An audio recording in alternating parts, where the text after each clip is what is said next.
So now we'll move to our step 8, which is introduction. It is the overview of your study. Okay. Number 2, it's the background of your topic. It's the background of your variables. So best tip is read at least 5 to 6 research papers. Okay. Or I should say read at least 5 to 6 research papers introduction, and then start writing your introduction part.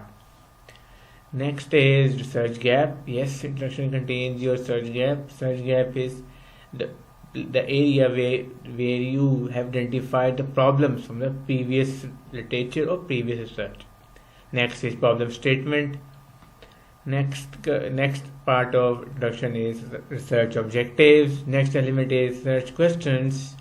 Next is research significance, where you tell the importance of your variables and of your research to government, to managers, to organizations, to research academics, to research students.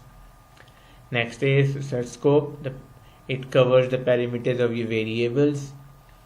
Then comes your thesis statement, which is also known as the purpose of your study.